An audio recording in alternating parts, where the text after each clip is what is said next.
We saw demonstrations on the streets of London. But where were we? Where was the Indian solidarity movement in all these questions? And then started the process that let's try and organize a ship from India to go to Gaza. It worked very expensive. But then I said, let's do it another way.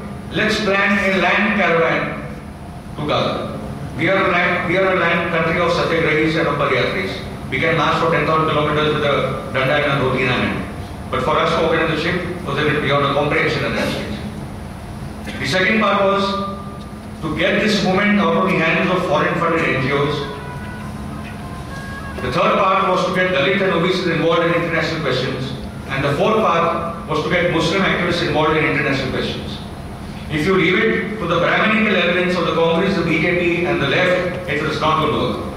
And that is the way we have built up this movement. Today in Maharashtra, the Ambedkarite movement understands the connections between Zionism and Brahminism and imperialism. And that is the context of these movements. Because in the last 2 decades that I've been referring to, 4 major changes have come about.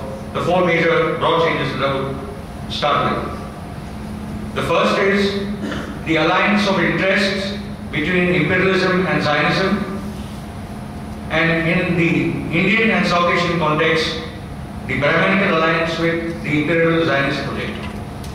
The second was the changing face of monopoly capital, and what you have witnessed in the last 20 years, the 2 decades, is the global integration of monopoly capital. That is why capitalism has now come forth in a far more vicious and a violent form, which you are seeing across the world. The way they are breaking down all the people in their own countries and the wars of occupation and neo-colonialism. The pre-9/11 phase of neo-colonialism, and after 9/11 you have the phase of colonial occupation and wars.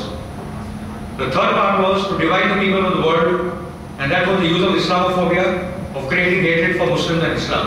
They needed a symbol of hatred, of fear, of division, and that was why that Islamophobia was promoted, just as Hitler did it systematically in the 30s and 40s.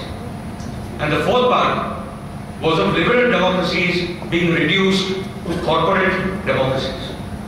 Today India is a corporate democracy. Mukesh Ambani ने बोल दिया था कि कांग्रेस हमारी दुकान है. And that is the point. That today the wars are coming from liberal democracies in Europe and in America. The support is coming from liberal democracies and in India. The dictators and the monarchs are always there in the world. But the entire political, economic, social systems of the world are undergoing fundamental changes. And you are seeing the responses on the streets from Greece to Spain to Caravan. So these are the major challenges that we need to understand in our future battles. Now coming back to the question of Palestine. We designed this caravan in a very simple form. Most of the delegates from India had never flown in an aeroplane. Dalit OBC friends did not have passports, they had to collect money to get their passports together. 1,000 rupees उनके पास नहीं था. इस किस्म के लोग हमारे साथ आए. मगर बात ये थी कि जिन्होंने ज़ायनिज़्म और ब्राह्मणवाद का कनेक्शन समझ लिया है और जो गाजा जाएगा वो जिंदगी में जब तक इजराइल और ज़ायनिज़्म खत्म नहीं होता तब तक वो काम इस देश में करेगा. तो महाराष्ट्र में एक बड़ा तबका दलित ओबीसी का हमारे साथ ही पूरे कारवां में जुड़ा. The other thing that we did from India to Pakistan, Iran, Turkey, Syria, Lebanon, Jordan, Egypt, every country we would go to, on the other side of the border, the trucks, our Volvos were there for us. Each country was responsible for the food, boarding and lodging. So the expenses on the Indian activists was very minimal. Because that is why we had to actually design this. We did not have help from any major Muslim organization. They said, yes, we signed the resolution, we are with you all. But no Muslim organization stepped up to support us in any manner. Not in any secular leftist organization. Because for them, Israel, Palestine, I don't know, it's just not part of the political framework, is it? Once we took on the caravan, for the first time the people of India and Pakistan got together and discussed the anti-imperialist question, the anti-Zionist question, the question of Israel's penetration to South Asia.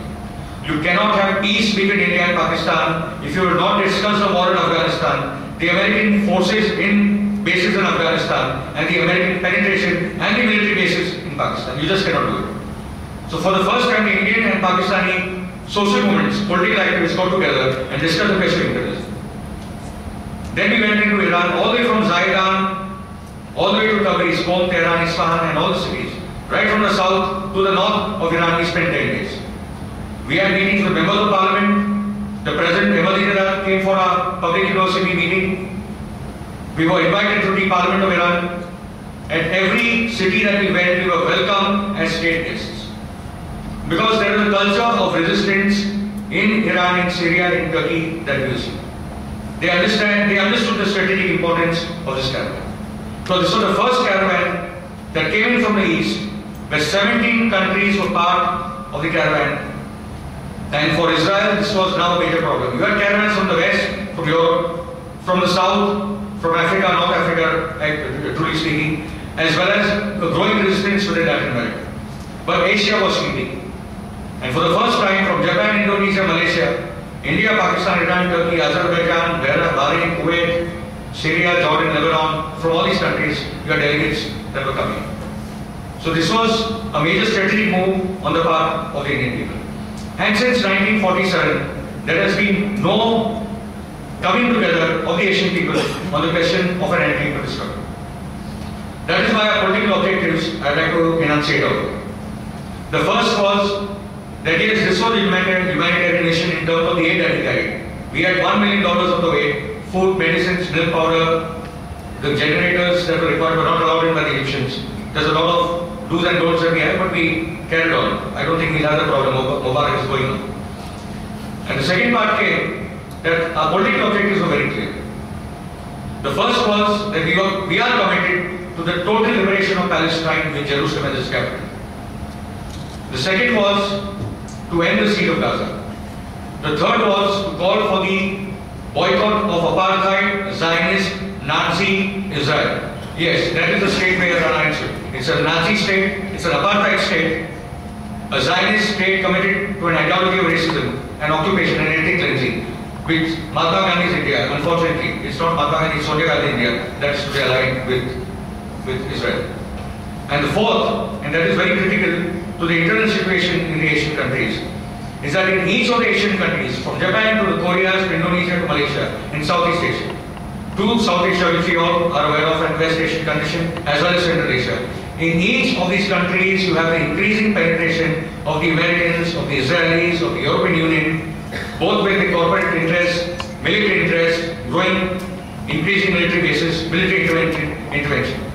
And these are the larger battles that need to be fought, long battles that need to be fought, but it's not even long now. I believe a time span of 10 years, and we are seeing fundamental changes emerge as we carry on. In Iran, we had women, students, youth waiting for us at 2 o'clock in the morning.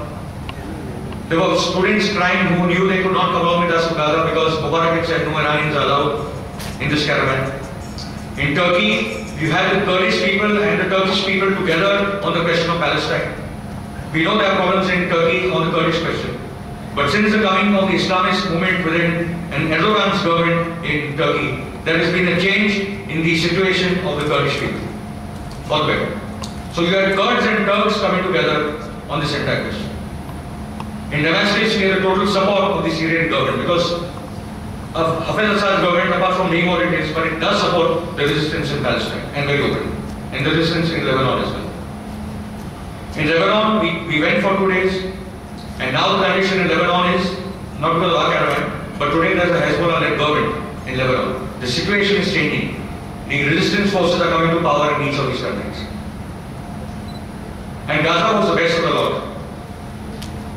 What we saw in Gaza was that the people are far more courageous. The 15 lakh people of Gaza, remember the number, 15 lakh people, living in a 15 kilometer by 300 kilometer strip, surrounded on all sides, either by the Egyptians from the south or by the Israelis from the other 3 sides. And they live from day to day because they don't know whether they're going to be born tomorrow or they're going to die or they're going to live. But the hospitals are spick and span. The colleges and universities are running. The cars and the buses are running. And this is the situation in Gaza. That they are fighting courageously and they are a light to the resistance movements across the world. That is what the people of Gaza are doing. I don't know how to read English, so it's fine. Now the point comes, don't treat this meeting as just another meeting. Treat it as a meeting where politics is discussed. We don't want just traditional stuff out.